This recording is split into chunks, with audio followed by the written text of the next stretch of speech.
Hi guys, welcome back to my channel Lush Foliage. In today's video, we are going to be talking about yet another beautiful foliage plant called as the Homalomena silver. Now this is one of the variety. There are a couple more varieties. I had two different varieties earlier, but while shifting the house, I happened to lose them. The one was Homalomena emerald green. I'll put up the images on the screen, and the other one was the Homalomena black one. So they were extremely beautiful. Unfortunately, I lost them. I will soon try to find and buy them again. Now guys, if you're looking for a leafy green and interesting house plant, why not consider Homalomena species, because these are very easy to take care, very low maintenance. There are only certain things that you need to keep in mind in order to grow this beautiful plant. Now, as I said, my variety, the one that I'm showing you on the screen, is Homalomena silver. It tends to get even more silverish color as in when it starts to grow, as in when you give a good amount of indirect bright light, the colors will show up. So as I said, this is an extremely easy to care plant. It's a very low maintenance plant, but there are certain things or the basic care has to be given.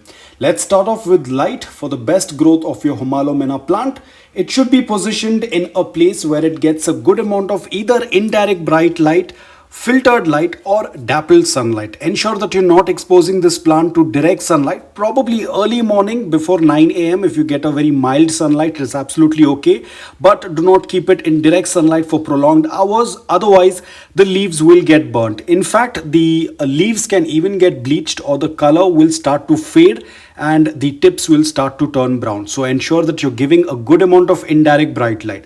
Now, as I said, you can either grow it indoor or you can grow it outdoor. If you're growing it indoor, ensure you're keeping it near the windowsill where you get a good amount of indirect bright light.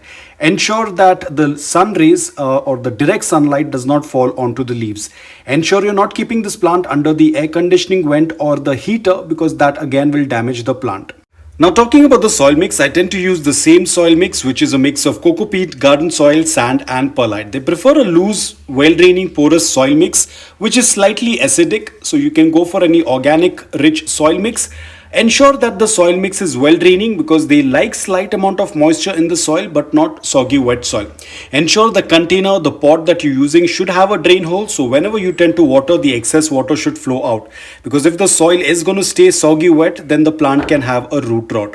Now, talking about the watering, ensure that whenever you see upper layer of around 1 to 2 inches is dry, go ahead and do a complete watering. As always, for all the foliage plants, during summers it's their growing period, and also depending upon your environment, if it's very dry, you'll have to increase the frequency of watering. During winters, you'll have to reduce the watering. So this all depends upon your environment and climate. Because most of these tropical plants, they belong to a very warm environment and humid environment. So during summers is when they are into their growing period. So you'll have to increase the frequency of watering. Any which ways, during winters, I wouldn't say that they go into a complete dormancy, but they kind of slow down their growth. And apart from that, during winters, the soil also takes a little bit longer to dry. So you'll have to check according to your environment and water. But any which ways, during summers, the frequency is going to be more of watering, and during winters, it's going to be a little less. The same thing follows with fertilizers as well. During summers, you can give a liquid-based fertilizer probably once a month. It is going to work out really well. And during winters, please don't add any fertilizers. Now, talking about temperature and humidity, as I said, it is a tropical plant. It prefers warmer environment, and the humidity anywhere above 60% is going to work out really well. If you are from a very dry environment, whether indoor or outdoor, if you're growing it indoor, you can use a humidifier if it's very dry, or you can use a pebble tray method, or you can club other plants together. The same thing goes with outdoor as well. You can keep a pebble tray, or you can club a lot of plants together, because of course you cannot use a humidifier outdoor. Now, talking about propagation, this plant can be easily propagated via root division. They tend to put out a lot of offshoots. You can separate them through root division. For that, you'll have to take out the plant. Ideally, this plant prefers to be root bound, but you can always do a repotting probably once a year or once in 2 years whenever you feel that the plant is root bound. And while you're doing the repotting, you can always check if there are any offsets and you can separate them. That's one of the best way to propagate or multiply your Homalomena. Now, talking about pest issues, yes, they do get affected with mealybugs and spider mites. So always do a routine check.